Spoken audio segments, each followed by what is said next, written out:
So, good afternoon, everyone. This is Dr. Fred Knowles from Native American Indigenous Studies and from Sociology and Criminal Justice and Anthropology. And I'm happy to welcome you all to the 3 o'clock session now for Undergraduate Research Symposium. We have three participants, three presenters today, one in addition to what you have on schedule here. We have Hannah Swenson presenting from Sociology and Criminal Justice, and we have Lindsey Miller from Department of Music. And we also have Nicholas Flatt from Philosophy and Religious Studies. His presentation was postponed this morning because of technical difficulties, so we'll add him to the agenda this afternoon. So we'll do these in the order that they appear on program today. First, we have Hannah Swenson from the Department of Anthropology, Sociology, and Criminal Justice. Phan Hao Ni, Dr. Phan Hao Ni is her, it's Dr. Wilson Huang is her sponsor. And following that, we'll have Lindsey Miller from the Department of Music with Heinrich Anger and Racism in Western Music Theory, sponsored by Dr. Kenneth Kirk over in music. And then, of course, we'll have Nicholas Flatt from Philosophy and Religious Studies, who is sponsored by Dr. Lindsey Lover, and the title of his work will be The Paradox of Authentic Faith. Questions should be entered into the chat format over on the right-hand column, and we will address all the questions at the end. Now, because we're adding one presenter, we're going to have to ask all the presenters to go just a little bit shorter than normal. So I think every one of the presenters, if you aim at 12 minutes of presentation, we should be fine. That'll give us 36 minutes, and that will still allow us 25 minutes then at the end for questions. As I said, if you're an attendee and you have a question, just type it into the chat format on the right-hand side, and we'll have the presenters address those questions at the end en masse. So with that, I'd like to turn over the festivities to Hannah Swenson from Anthropology, Sociology, and Criminal Justice. Her paper, as I said, is Sex Offender Residency Restrictions, a Feel-Good Policy, and it is sponsored by Dr. Wilson Huang.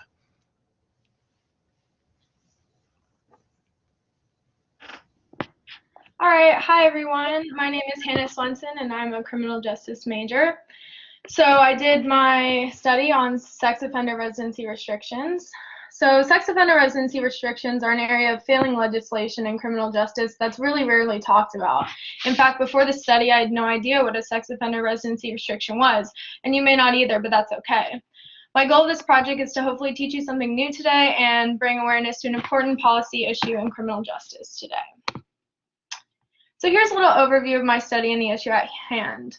Sex offender residency restrictions are a type of policy that applies to sex offenders once they are released from being incarcerated. In addition to being placed on a sex offender registry, most states require that the offender also comply with guidelines which prohibits where they can live and work post-released.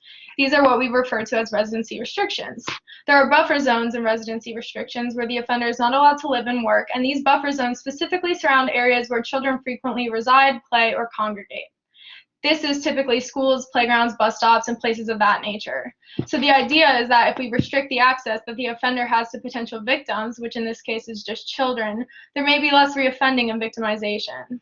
These laws seem pretty well intended on the surface, but unfortunately, they carry a lot of flaws which leads to damaging effects on convicted sex offenders trying to re-enter society and the community around them. Furthermore, evidence shows that these laws don't actually reduce crime or make communities any safer. So this is why I'm reporting on the topic so that others can become educated and better informed. So together, hopefully, we can create and implement effective criminal justice policies. So what are sex offender residency restrictions? Sex offender...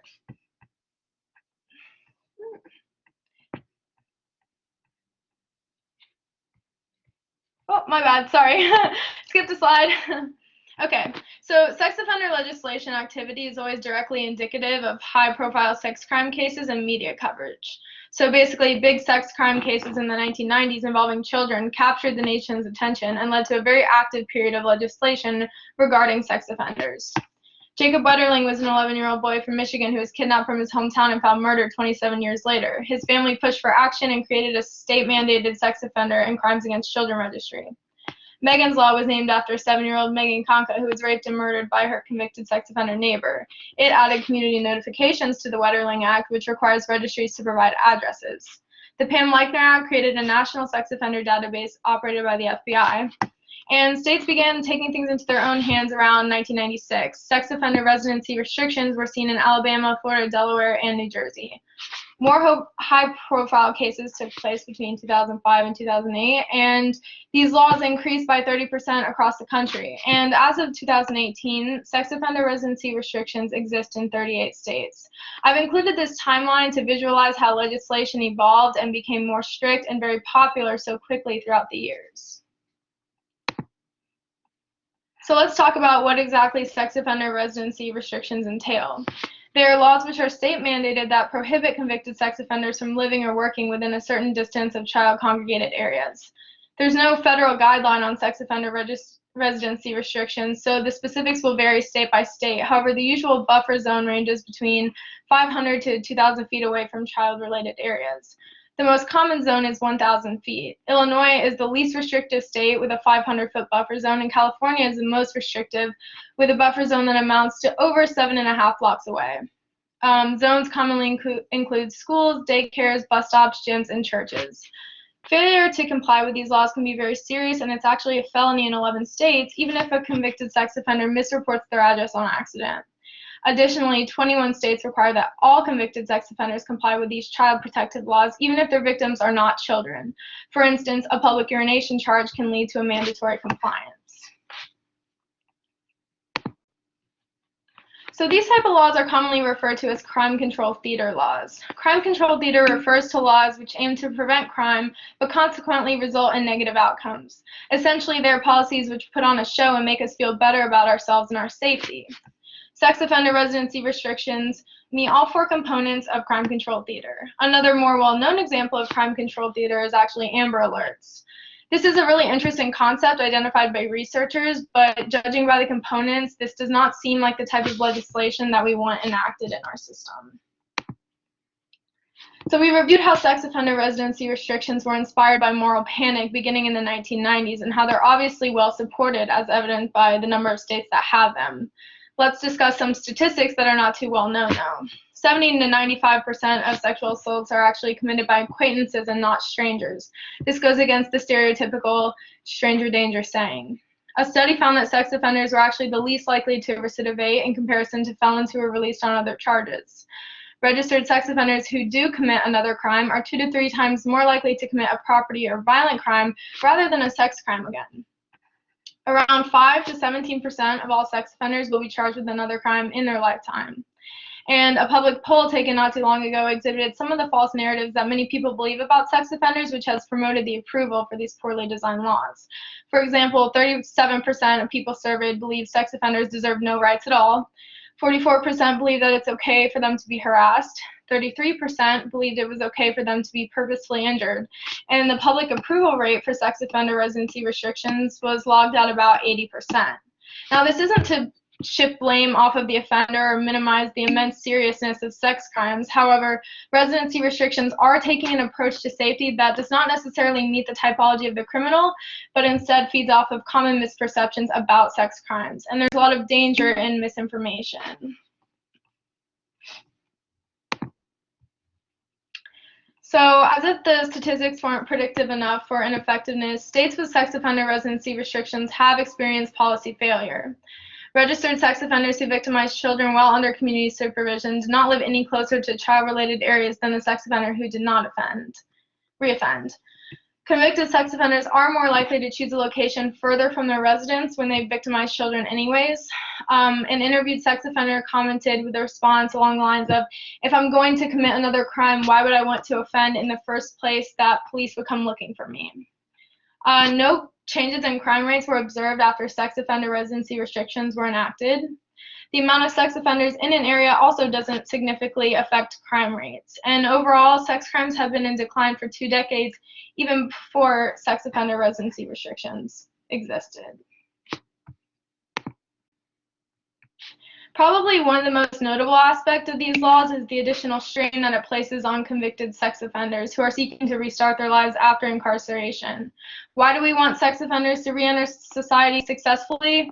Well, because studies show that convicts who are integrated back into society as functioning individuals are less likely to reoffend. However, one study from Florida showed that 95% of all urban communities fell within a restriction zone. In addition to limited housing options, the housing that is typically available is usually owned by landlords less likely to rent to registered sex offenders. A meta-analysis suggested that over 50% of all registered sex offenders will change their place of living at least once while under supervision. And an average of 30% of sex offenders will end up in a neighborhood with social disorganization. California saw a 60% increase of homeless sex offenders in just one calendar year. If an individual works at a place within a restriction zone, they can also no longer be there legally, so it can lead to job loss. Surveys indicated additionally that 21% of the population had severe depression and 43% reported suicidal thoughts. Registered sex offenders have also been shown to have depressive levels far higher than the average college student, so they're kind of already a group of people at risk. The consequences of these laws don't just affect sex offenders, though, they actually trickle down into the community. So as the availability of housing narrows for convicted sex offenders, we tend to see a higher concentration of sex offenders in certain areas. Although this does not necessarily lead to crime from sex offenders themselves, it does add to the problem of social disorganization if the neighborhoods are already crime-ridden or dilapidated. Additionally, law enforcement has to reinforce these sex offender policies and ensure that people are complying. However, because they are state-mandated, there's not usually additional funding to provide support to agencies who have to monitor these registries.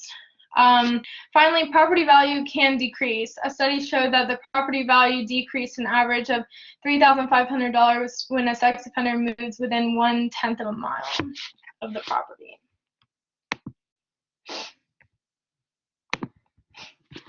So can we fix this problem? Well, it'll be a big task, but there are several ways that the current legislation can be tweaked and modified to better suit the situation and some of the discrepancies we have discussed today. For starters, the laws should focus more on high-risk offenders and offenders of child victims rather than all individuals charged with a sex crime. Additionally, risk assessments related to residency and victimization should be mandated to get a better understanding of which offenders need more supervision than others. Although not extremely common, vigilantism can happen, and very low-risk offenders or those with perfect compliance should be considered for special circumstances if needed.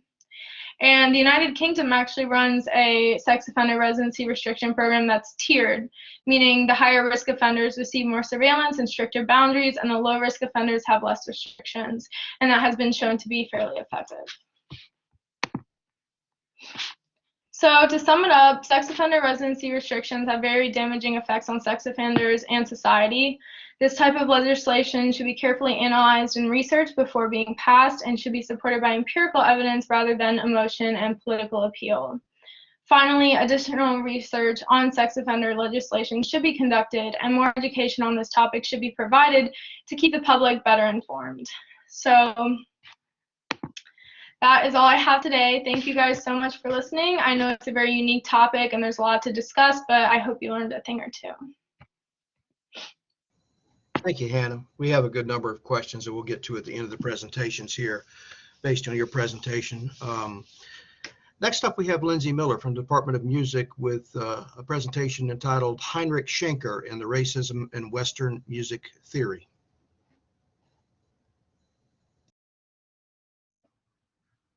Hi, everybody. My name is Lindsey Miller. There we go. Oh, where did it go? Give me just one moment.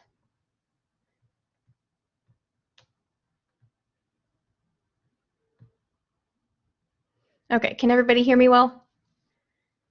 Are we good? Yep, we have good audio and we have the PowerPoint. Good job. Okay, perfect. Alrighty. My name is Lindsey Miller. I'm with the Department of Music. I'm a music major. Today I'll be presenting on Heinrich Schenker and racism in Western music theory. So who is Heinrich Schenker? Heinrich Schenker was born in 1865. He died in 1935. Heinrich Anger was born into a Jewish family in what is now Ukraine. He studied harmony, counterpoint, piano, and composition at the Vienna Conservatory of Music. He is one of the West's most influential music theorists. So there's currently a controversy raging in the world of music theory regarding potential racism in Schenker's writings.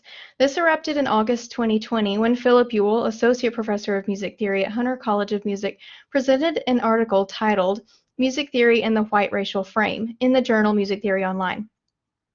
In this article, Ewell argues that Schenker's views on people can be linked to his music theories. Ewell compares examples of Schenker's language about the inequality of human races and the inequality of musical tones. Ewell not only claims that Schenker's views influenced his theories, but also that Schenker's theories are in themselves racist. So, did Schenker's views on human races influence his music theories? Well, it's my goal to bring some clarity to this debate. I will argue that Schenker wrote on a variety of topics and that while some of his sociological views are clearly racist, they do not invalidate his musical theories. I'll also examine the larger question of the place of Western tonal music in the educational framework of the 21st century. So, what is tonal music? Well, the composition of tonal music began in the 17th century with composers such as Bach.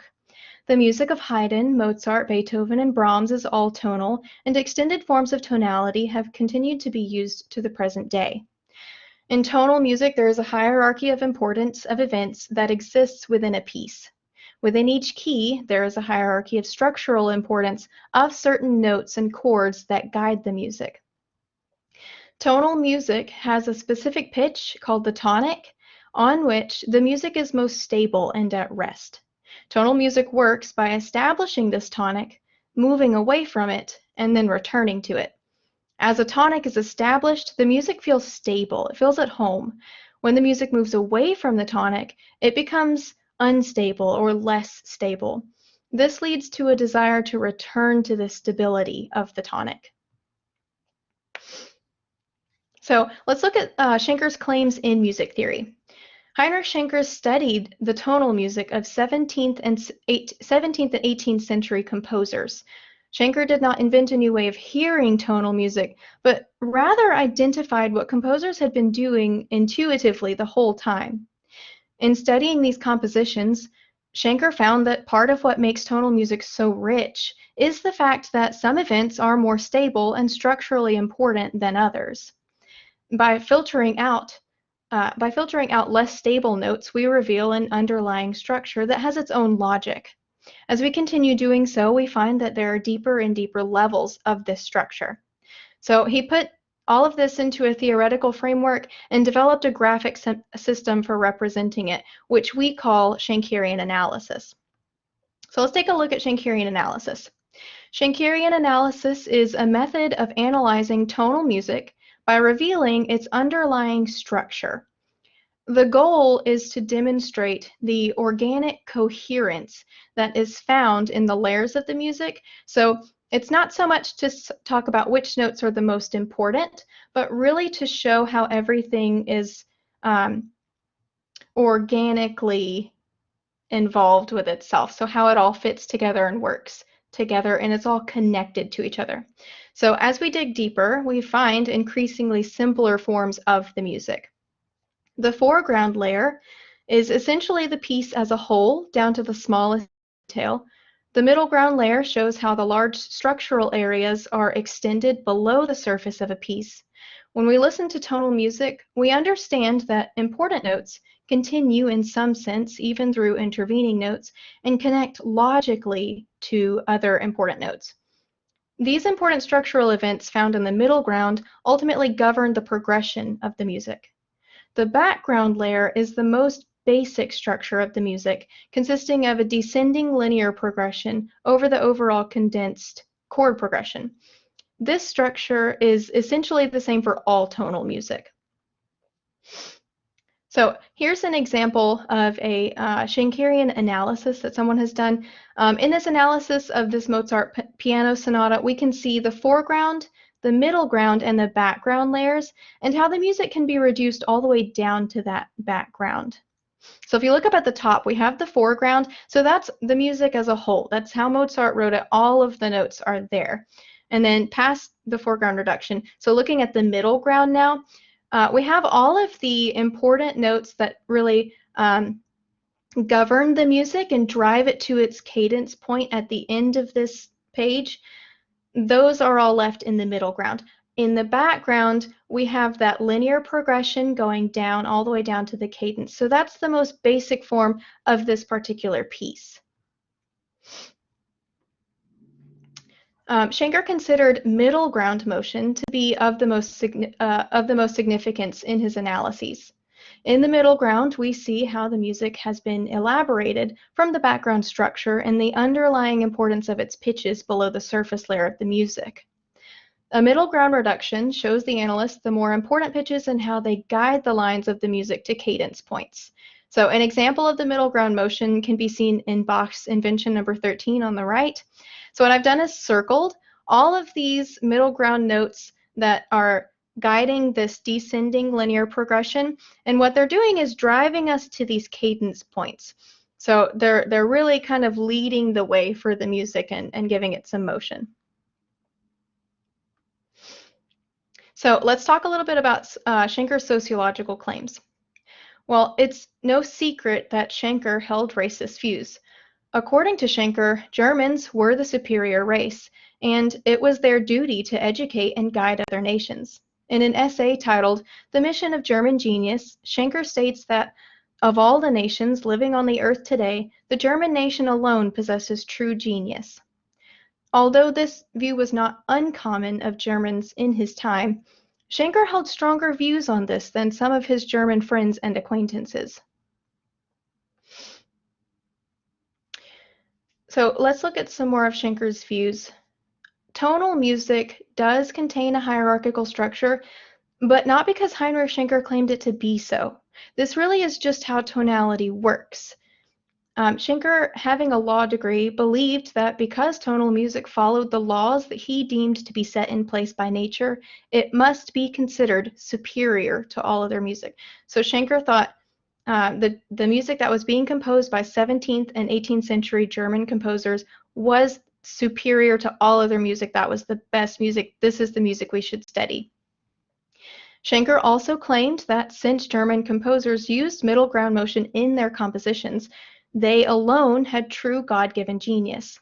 However, Schenker found this middle ground motion in the Polish Friedrich Chopin's Etude in F major. So this suggests that he believed some non-Germans could write tonal music as well. So we teach German music in our music theories, and Philip Ewell pointed out that current music theory curricula focuses mostly on the theories of white Europeans, namely German, and thus shows that music of German background is superior. Now, although today's curricula focuses heavily on German tonal music, this does not imply that German music is superior to others. The study of tonal music is important for music students seeking careers in an environment that primarily uses tonal music. So in the United States, we typically use tonal music in things like movies, songs on the radio, you name it. It's typically tonal. So the study of it for us is important to have. However, students should not be limited to just Western music theory. So the question that arises here is, should schools be teaching music of other cultures in addition to that of dead white European males? Ewell explains that music theory curricula must be restructured so that non-Western, non-white music theories can be taught. He states, however, that this cannot be so easily done, and that music theory must first be viewed from a critical perspective. So I have a couple of potential solutions. The first one being that we openly acknowledge Schenker's racism. So instead of hiding it away and not ever mentioning it, openly acknowledge that Schenker was racist and he held racist views. However, these views did not influence his theories. So his theories aren't tainted in any way. But we shouldn't just push away his views on people as if they never happened or existed. The next one is to include non-Western music in the curriculum and show its value. For example, African music, art music from Japan, and things like that. So this could be like in music theory textbooks, maybe including examples of different kinds of musics from other cultures that use different theories, to show that there are other music theories out there than Western music, and to show that they have value as well. The third thing I came up with is to offer more courses in non-Western music traditions and theories. So we have world music cultures at VSU, and that teaches about different music traditions around the world and things like that. But we don't really have anything that teaches on music theories of other traditions than Western music theory. So maybe offering a course that talks about several different non-Western music traditions and theories, or coming up with a few that are really big in the world that we could offer as well. I know I, for one, would be interested in learning about the different music theories that don't revolve around the Western tonal system. So my conclusion is that, yes, Schenker was in fact a racist German nationalist, but his sociological views did not influence his music theories. Schenker's theories were solely the identification of methods being used by 17th and 18th century composers. While I do not agree with Ewell's claims on the potential racism in Schenker's music theories, I do agree that Western music theory does focus mostly on the theories of white European males. In addition to this, I agree that students should not be limited to Western music theory, but should have the opportunity to explore other musical theories from other cultures. And that is all I have for my presentation. I hope you all enjoyed it. Well, thank you, Lindsay. That was outstanding, very fascinating.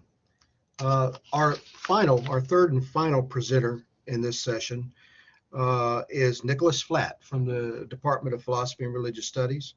And the title of his presentation is A Paradox of Authentic Faith, and he's sponsored by Dr. Lindsey Lover.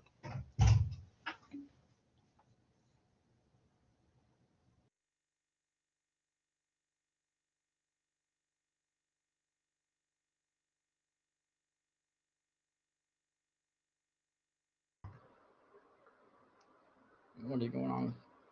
Hello? Yes, I hear you, Nicholas.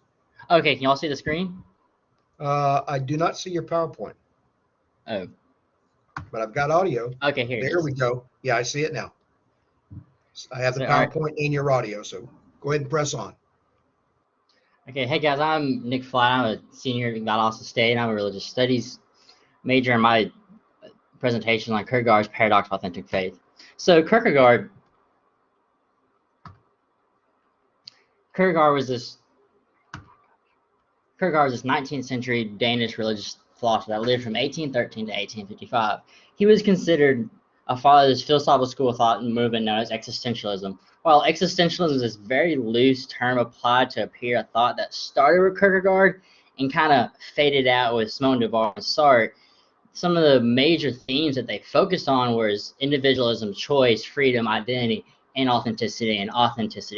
And the major theme that Kierkegaard is known for is his paradox authentic faith, which comes from the biblical story of Abraham sacrificing his son, as can be seen by this painting Rembrandt, where just a quick summary of it is God goes to Abraham and was like, all right, I need you to sacrifice your son to show faith.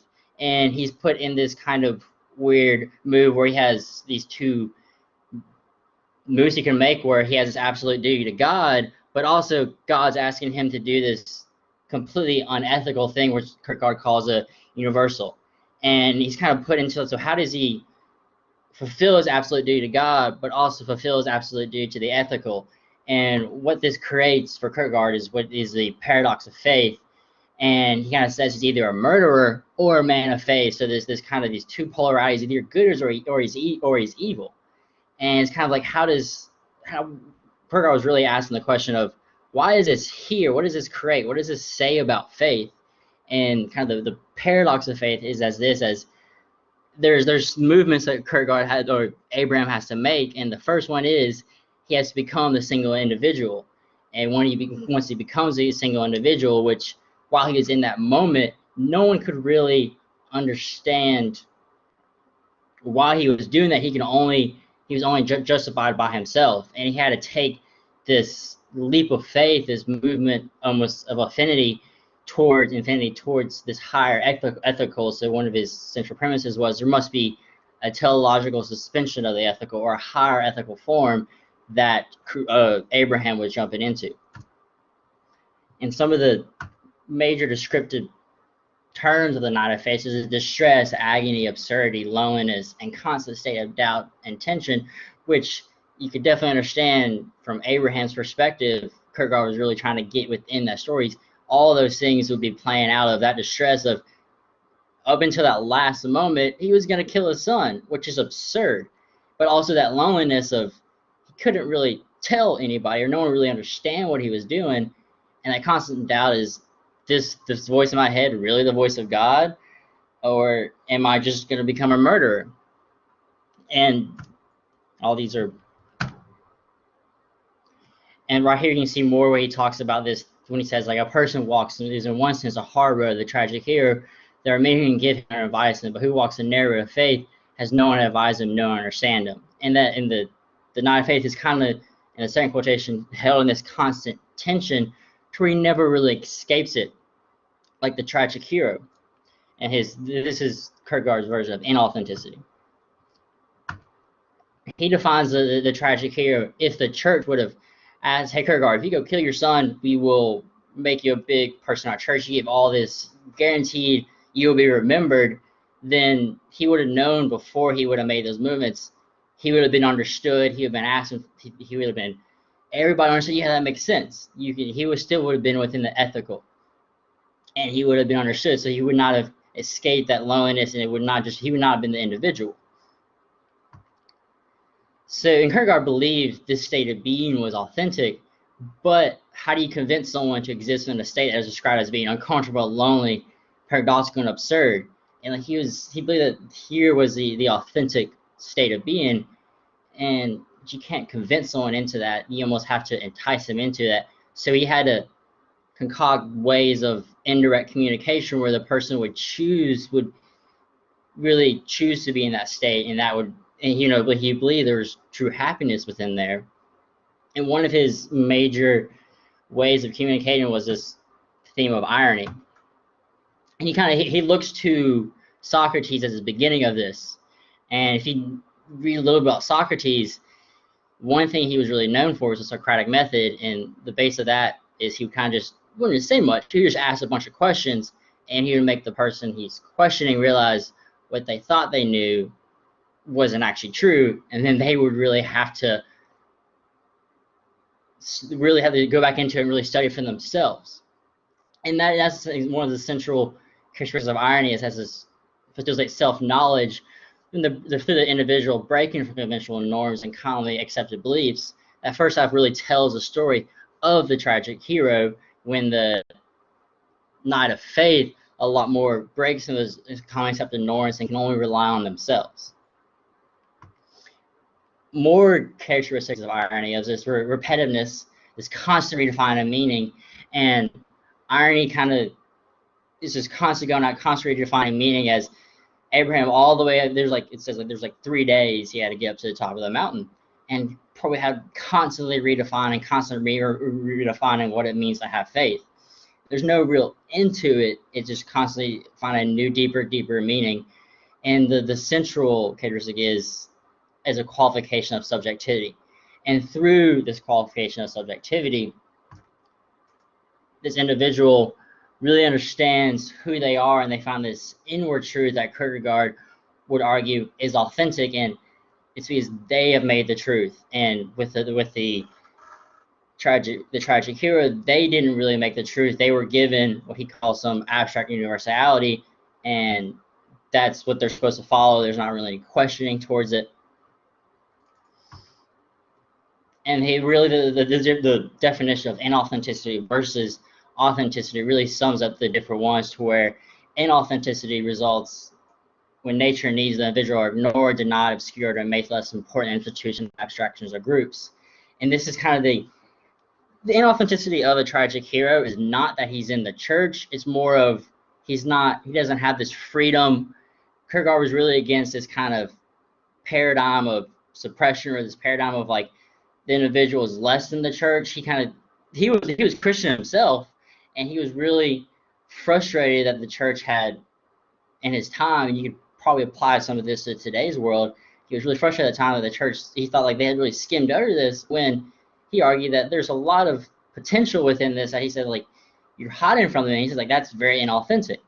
And the definition of authenticity is a subjective condition of individual living honestly and courageously in the moment without refuge and excuse and without reliance on groups or institutions for meanings and purpose. So he really believed that like the religious experience was not just this objective position, this objective experience, but was very much a subjective experience, and really individual, only just like the line of faith, only he knows his own religious experience, and he can't be told this is what religious experience is. Only he knows. And he would say like that's what it is authentic, when it becomes a subjective experience. So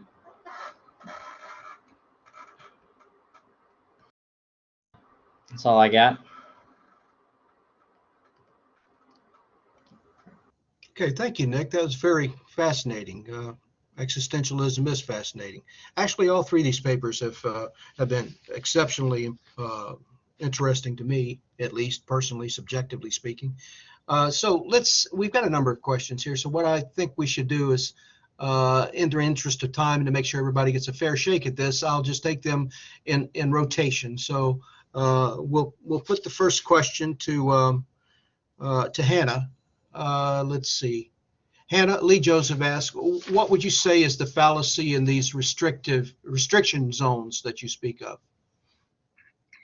Yeah, so there seems to be a lot of fallacies behind the policy in general, but when specifically talking about these restriction zones, first off, not all convicted sex offenders have child victims, and the restriction zones are surrounding child congregation areas. So that's probably one of the biggest things. And another thing is that offenders do not consistently commit crimes near their place of living or workplace all the time. There's not a real predictor saying that the convict lives here, so he's going to reoffend near his home. And also, crime has no specific numerical boundary. There's no difference between 999 feet and 1,000 feet to a criminal. So if they're going to reoffend, they will reoffend. It's a very succinct answer. Not only is there no difference between 999 feet and 1,000 feet, but also, are we going to follow the logic and say that anybody who is arrested and convicted of residential burglary cannot live in any community? So going then to Lindsay from Chastity Hamilton. Lindsay, in keeping with Ewell's thoughts, since many genres share similarities, would there be a way to bring it in organically? Would this be enough to initiate a long-lasting change? Hi, Chastity. Yeah, so in music theory, we do teach, lots of different genres, and a lot of them do have similarities. And we teach different things like tonal music, atonal music, and things like that. So we're already teaching all of these different genres and things. I think where we're really looking for a change is teaching different music theories. So not just Western music theory, which came from Europe. So we have things, like French, German, things like that. So all of those theories are what really make up our Western music theory.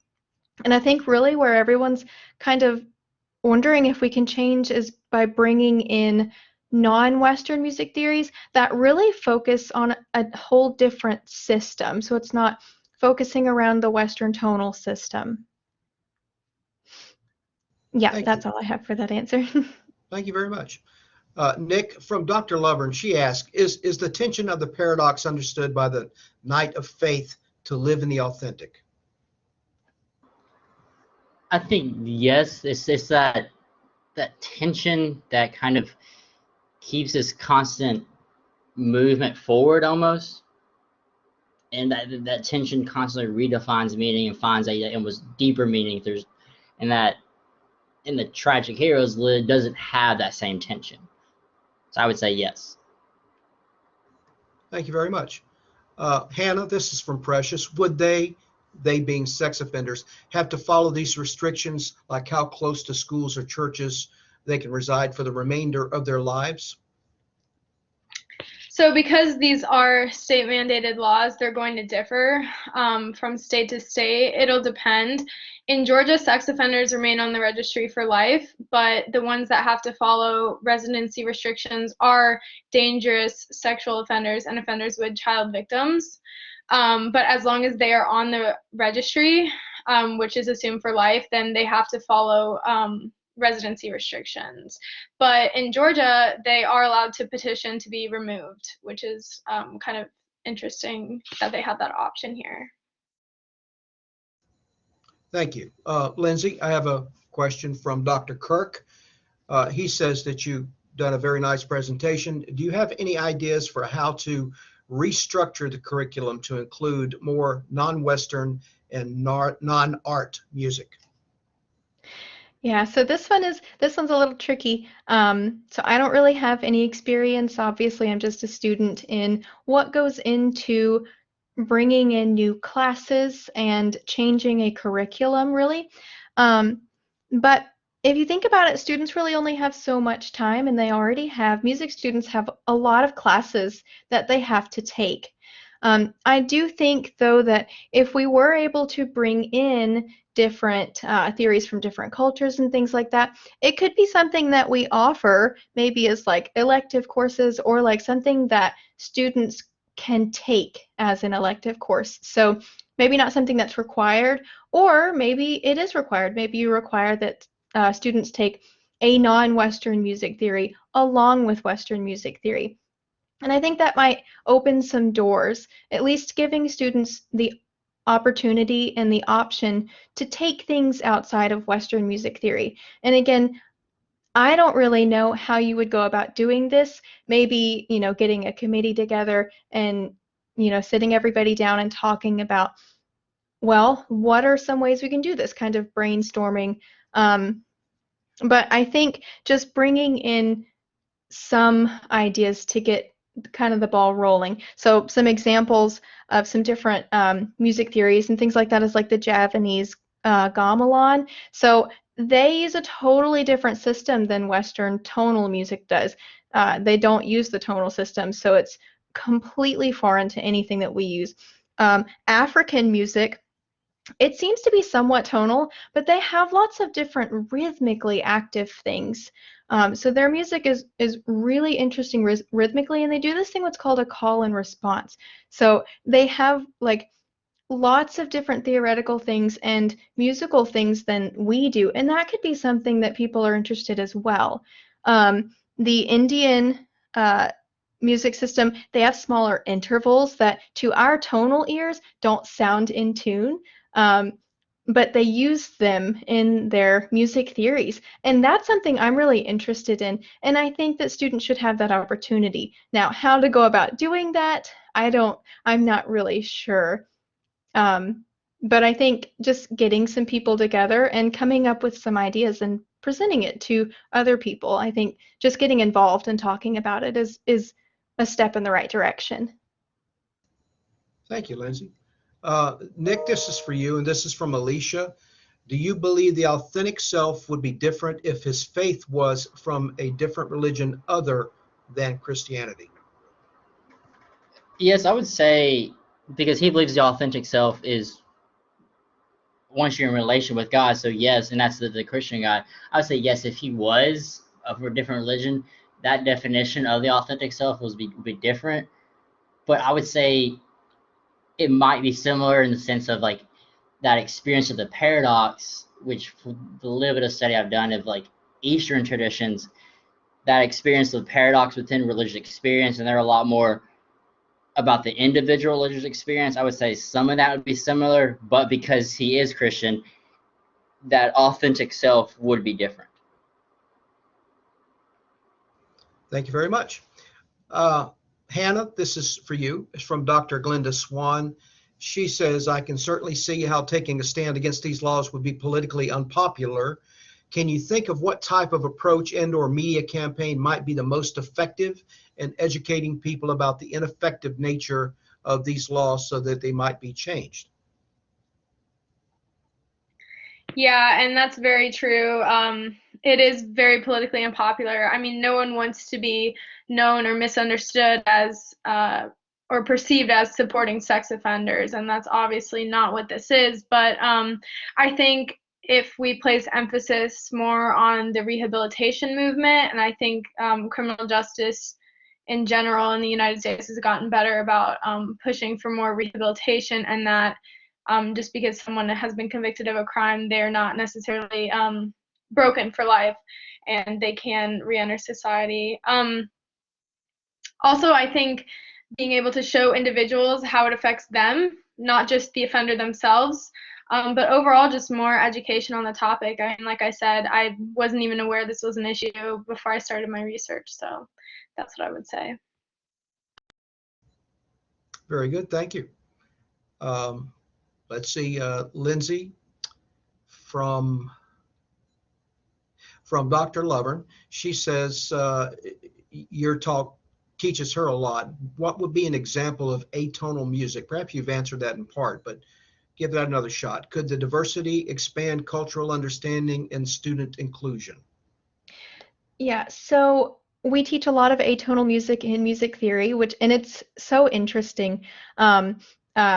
Such composers such as Schoenberg, Webern, and those may be names that you don't recognize, but we do teach lots of atonal music now. An example of atonal music, I can't really come up with one off the top of my head that everybody would just know, but we do teach lots of atonality in Western music theory. So it's not that we just only teach tonal music. We do teach lots of atonality. So I guess, could the diversity expand cultural understanding and student inclusion? I think since we're already teaching that, mainly in this area, I think it would be to teach more on composers maybe that aren't white male. I think that's the biggest thing that everybody's talking about, is maybe, some more compositions from females or people of color, things like that. However, I think, like I was saying before, more diversity and expanding of cultural understanding would be to add the music theories of other cultures. So maybe atonal music theories of other cultures, or tonal systems that other cultures have come up with, for example, the Indian, like I talked about before. But yeah, so I would say that is where we would go, expanding the cultural understanding. And in our current music theories, to add into our music theory books and things like that, compositions from people of color, women, to diversify what we're teaching, and to show that it's not just white men that are important. Women are important. People of color are important. So adding in those compositions, I think, would help include all students. Thank you. Good answer. Nick, this is from Chastity. Would this paradox speak to Abraham's level of faith if Abraham moved on the presumption that God does not lie? I think it speaks not to a level of faith, more of a experience of faith, and that experience of faith that you really can't. One of the things of existential was this experience of being human that you really can't put into words. I think that paradox really kind of speaks to that. Oh, very good. That allows 3 or 4 questions to all of our presenters, and also we got a good sampling. I think everybody got at least one of their questions answered. Some of you asked some very good questions that we just don't have time to address, and I'm sorry that is the case, but I've tried to kind of cherry pick the questions so that everybody got 3 or 4, and everybody got all questioners got an opportunity to question. But now we're quickly approaching the top of the hour in another session, so And with all that, I really do appreciate everything that everybody has done to make this symposium the success that it always is. Thank you very much. I'll see you again at 4 o'clock.